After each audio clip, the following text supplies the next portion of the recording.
How are we doing there, boys and girls? Manthieus here. Welcome back to another video. So today we're going to take a little bit of a look at leveling jewel crafting. Jewel crafting is an interesting one because it was quite difficult to actually put a strict step-by-step guide for this because jewel crafting is just odd. I'll showcase this in a little bit more detail once we unlock the specialization trees, but prospecting is a little bit of a challenge at the beginning. If you are brand new to jewel crafting and you're looking to level up, you are terrible at prospecting. And when I mean terrible, I mean actually tragic level terrible. You can spend a good 100+ knowledge points becoming a really good prospector. And due to that, for Blizzard to make it feel like you can become really good, they have to start you off being really bad. So, in a weird way, I'm going to actually suggest people do not prospect for leveling. I suggest you go straight to the auction house and buy a bunch of materials, and I'll give you the exact shopping list here. I have figured it out, and this will get you from skill 1 to about 50 pretty comfortably. 50 to 100 is another story, which we'll cover later on in the video. That's where you're going to have a few different options in where you can go. But so let's look at some of the materials then before we begin. Well, bismuth and ironclaw ore are two of the most common ores that you're going to need to get your hands on. You're going to be using these a lot, especially if you do look to go the self-sufficient and ignore my advice and actually choose to prospect your ore. You'll need roughly 800 bismuth and about 1,000 ironclaw ore if you're going to do this yourself. There is also another ore, a kyrite. This is more commonly located in the further end zones, and so there's a strong chance, or at least I believe, a kyrite might be a little bit more expensive than ironclaw anyway.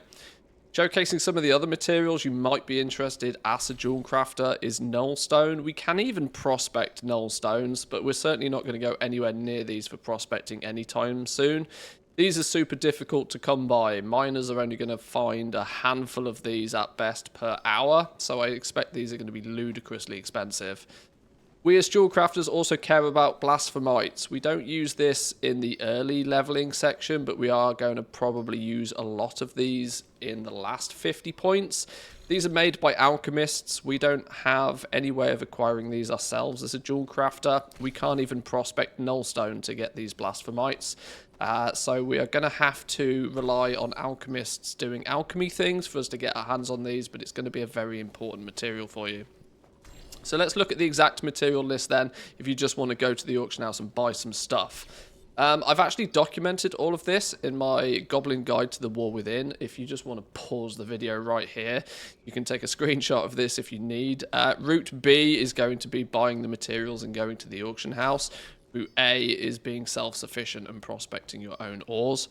This guide, along with everything else you could ever possibly want to know about jewel crafting in the War Within, or any profession at all, to be truthful, I've got somewhere near 358 pages of information about being a goblin in the War Within. This little guide is available to my Patreons over my gold goblins over on Patreon. It's a thank you from me for their continued support. So if you're interested, I'll leave a link in the description for that. But let's take a little bit of a look at the leveling path then. So since we're ignoring prospecting, the first thing we're actually going to do is just dive straight into cutting some gems. We're going to look at cutting a few different gems, and we'll actually unlock a few different cuts as we do this. So, one thing I have forgotten to get is the jeweler's. Grab one of those. You're going to need a jeweler's tool set if you don't have one already. So we're going to craft a few of the initial gems to begin with. We can actually take advantage of getting a few first-time craft bonuses here as well, because we'll unlock some more variations of these ambers quite quickly.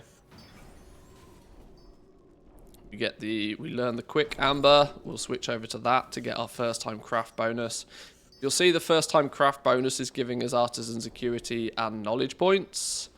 We're going to need as much of both of those as we can get our hands on in the early days. We're going to do this until we get to skill 15. We're going to unlock masterful and versatile, so we'll craft one of those each to get the first time bonuses. And we should hit skill 15. Lovely stuff. From skill 15 onwards, we're going to craft ourselves a few gilded vials. These are what we will probably trade with our alchemist friends. We'll supply the alchemists with their gilded vials for all their flasks and all their potions, and they're going to supply us back with the blasphemites in return.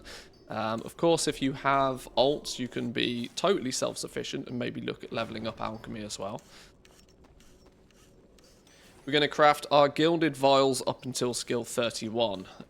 These are the most easy to produce things at this point, and the fact that they're guaranteeing 2 skill points means, for now at least, we're going to ignore actually crafting any of the gems. This will come later on down the line if you actually plan on speccing specifically into gem cutting.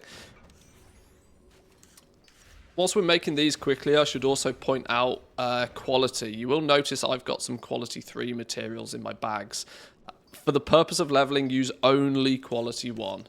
We're only interested in quality 1 materials simply because they're most likely to be the cheapest and most readily available. We're not looking to produce anything particularly fancy right now. We just want cheap. That's our ultimate goal. Cheap and quick.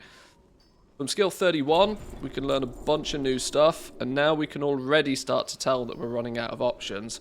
From skill 31 onwards, we're gonna quickly craft a few Incanter's shards. These are actually enchanting accessories.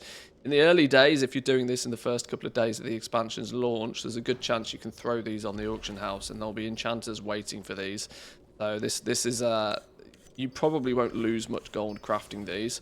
Plus, we get some 2 guaranteed skill points each time. So we're actually going to craft 5 of these. This should get us up to skill 41. 39. 41. Beautiful. These are going to stop giving us guaranteed skill points. And then we're going to switch over to malleable pendants. Now, these are... You could, in theory, also craft up malleable bands if you wish. If we find out that radiant rubies end up being cheaper than stunning sapphires, you can go the band route. Alternatively, if you check the auction house and you see the price of these as significantly more valuable, rings do tend to sell a little bit better at the beginning of the expansion over pendants, but it depends on what people find on their leveling. My belief is that crafting a bunch of these should be relatively easy to sell, and I also have a suspicion that the stunning sapphires might be a bit cheaper as well. So we're going to craft up a bunch of these. We're probably going to need to craft between 5 to, well, I would say between 10 to 12 of these, because as you can see, they go yellow. Stop guaranteeing us skill points.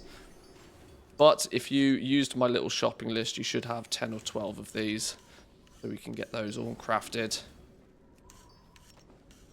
Recipe goes green for the last couple of points. This is where you're going to have to mass produce a handful of them, which is a touch frustrating.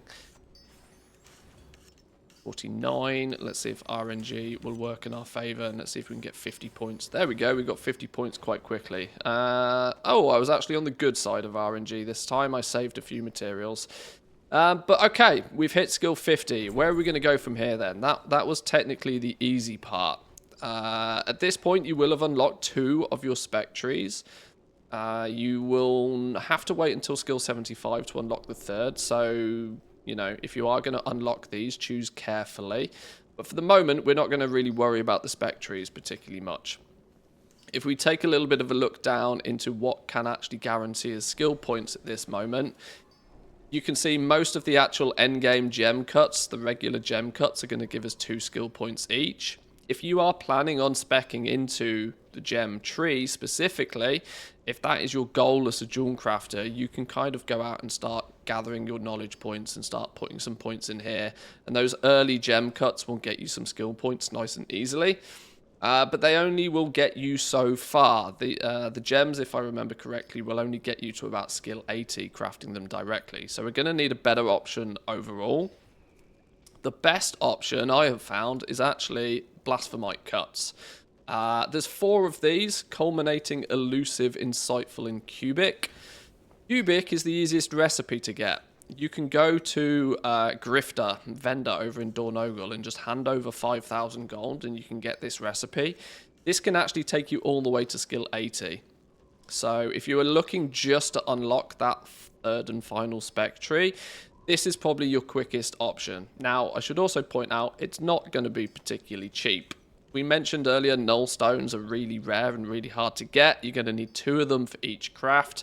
These inverted prisms, we make them ourselves, but if you scroll up and look at what the materials are for the inverted prisms, it's requiring 1 of every of the rare gem and a null stone. So the blasphemite cuts are going to be expensive. It's quick and easy. If you're willing to throw gold at it, you can get to 80 really quickly. Your alternative, my suggestion is at this point to go start running some dungeons. These 3 blasphemite cuts will actually give you guaranteed skill points all the way to skill 100. But you are going to have to go run some dungeons to get these. A little bit of early testing does seem to indicate that they can drop in all dungeon difficulties. So even if you are not a big pusher, you don't have much gear, even there is a chance to get these recipes dropping in follower dungeons even, and there's also the possibility that these recipes will be available on your auction house quite quickly as well. So if you don't want to do the dungeons at all, maybe check the auction house to see if there's a recipe there. The third and final option to get to skill 100 in a somewhat guaranteed fashion is the magnificent jeweler's setting. If you've been looking into jewel crafting, this might have intrigued you, but this recipe isn't going to be available until people can start killing raid bosses. The Narubar Palace. The recipe is going to drop from the raid. It will also then be listed on the auction house, but expect this recipe to be, how do we say, very expensive. And of course, there's the time gating aspect of the fact you can't get this until the raid launches. So there's a few different options for you to get to skill 100. There's only 2 that is going to guarantee you all the way there, and that is the jeweler's setting, and that is the blasphemite cuts. But if you want a cheap and cheerful and you're not too bothered about getting to 100 straight away, maybe look at picking up the vendor recipe from the guy in Dornogal and throw some gold at it to produce a handful of these. So, boys and girls, that is about all I've got for you in regards to jewel crafting. From this point on, you can pick your spec tree, you can start farming up some knowledge points.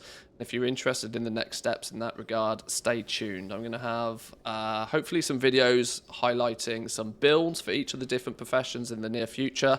Plus, once the War Within actually launches, we'll do, you'll have some actual live footage of me playing around with them day in, day out over on my live stream. So come check it out, say hi. But that's all I got for you today, boys and girls. I hope that was helpful. Give the video a like if you enjoyed it. Consider subscribing if you're new around here. And I'll see you all next time. Peace.